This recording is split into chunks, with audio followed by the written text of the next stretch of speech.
Hey, good morning. This is Paul.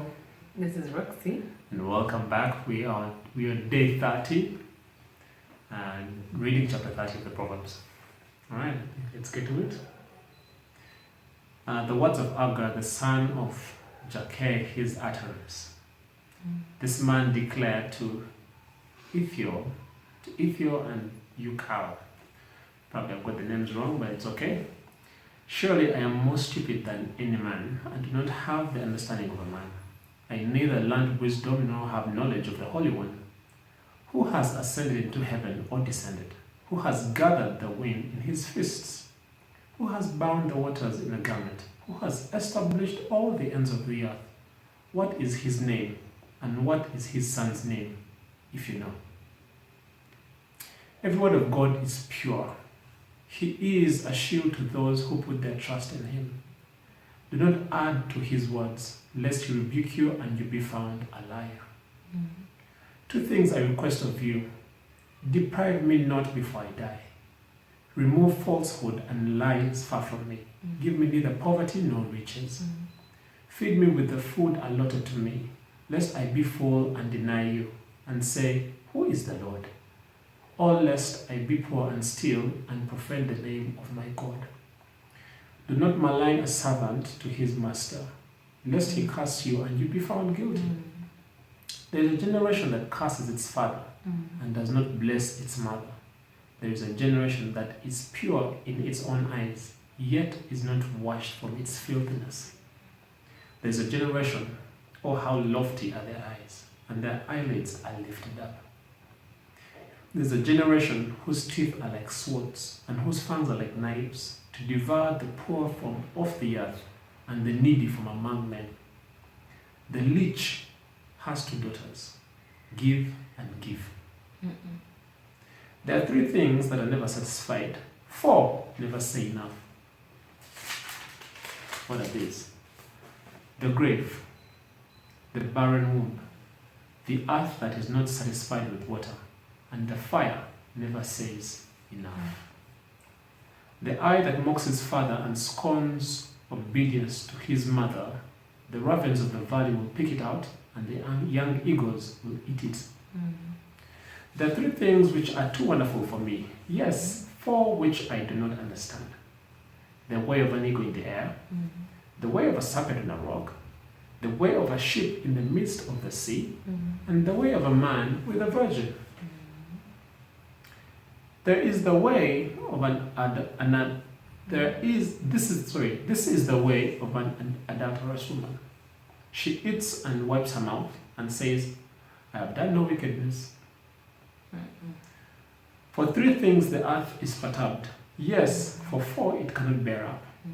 For a servant when he reigns, a fool when he is filled with food, a hateful woman when she is married, and a maidservant who succeeds her mistress. There are four things which are little on the earth, but they are exceedingly wise. The ants are people not strong, yet they prepare their food in the summer.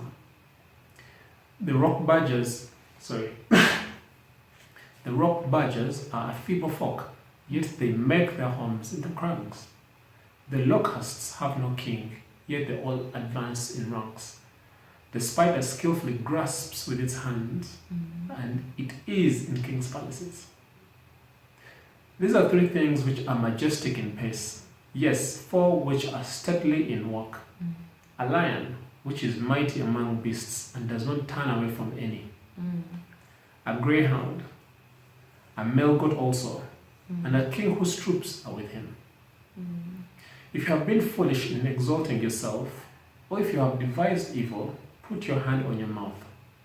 For as the churning of milk produces butter, and wringing the nose produces blood, so the forcing of wrath produces strife. Wow. Yeah. Interesting. These are by someone else other than King Solomon, isn't it? Yeah. The wisdom of Heir. Yeah. He has a different vibe, eh? Yeah. Three things. There are no not things. four. No, Like four. things. Yeah. Interesting. What stood out for me was how he was talking about honoring parents. Yeah. There's a generation that curses, verse 11, its father and does not bless its mother. There is a generation that is pure in its own eyes, yet it's not washed from its filthiness. Goes on about that generation. I think it says something else still about, about honoring parents.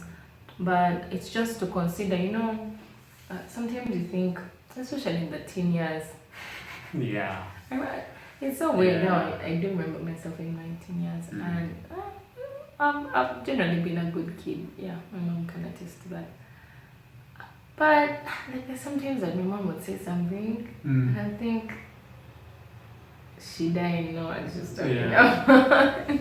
I would think like I'm really clever. It's like an actual and she's thing. too old to then get it. She doesn't understand. No, us it's different. No, my friends are how or I don't know why mommy doesn't want me to enjoy about what you get. I'm using over for our international audience. It's a dialect. Just it means or. And there's that generation that is lofty in their own eyes, But he says that it's even pure in its own eyes. You're thinking those guys, they don't know what they are doing. They don't know what. And interestingly, it could be for biological parents, but it could also be for spiritual parents. When you're feeling like really wise, like you're better. Those guys don't know we're the ones going to bring gates, the glory of that latter church. I mean, but you're building on the foundations of other people, and so really, that just caused me to think about it in that perspective, the perspective of honor, of honoring parents, of not being lofty and thinking you know everything. I mean, Solomon said there's nothing new under the sun.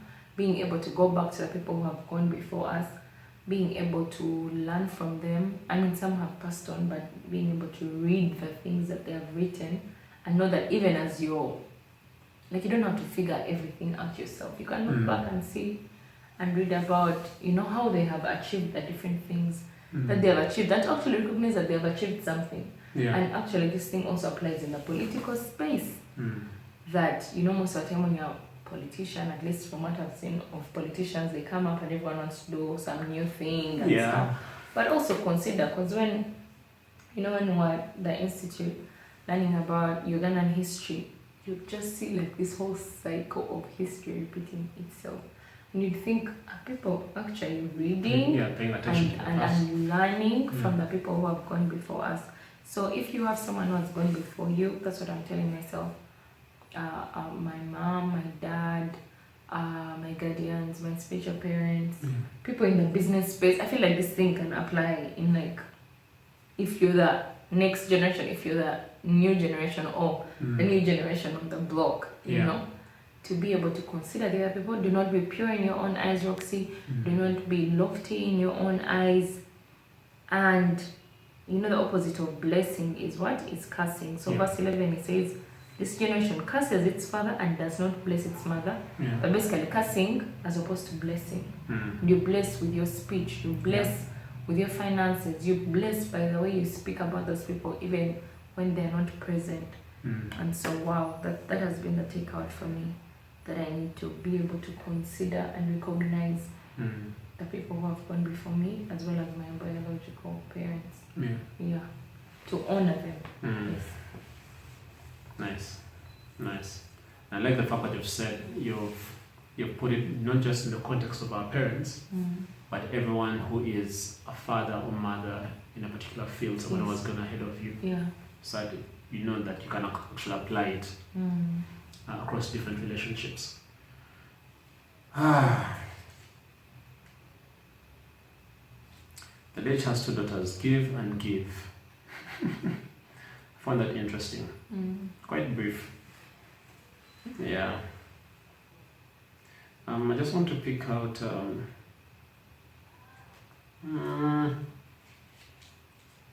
trying to find which one stood out best for me.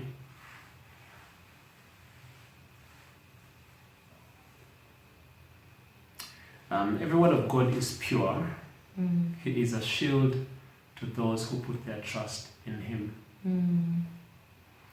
God indeed can protect anyone. If it's such a part B of verse 5. He is a shield to those who put their trust in Him. God can generally protect anyone. He can defend anyone. But this verse is telling me that if I put my trust in Him, then He will be a shield. But also there's another image that I'm getting, that if you put trust in something, then you're going to use it.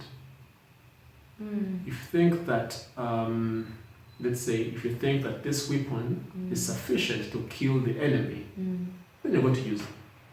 You won't just say, hey, this knife, I think it could maybe kill a rabbit. But if you don't trust that it can kill the rabbit, then you won't use it.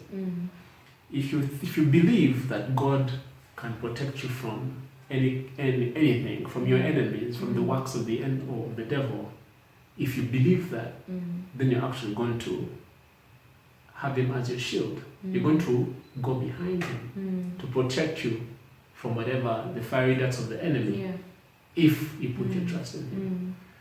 But if you don't, of course, then you won't.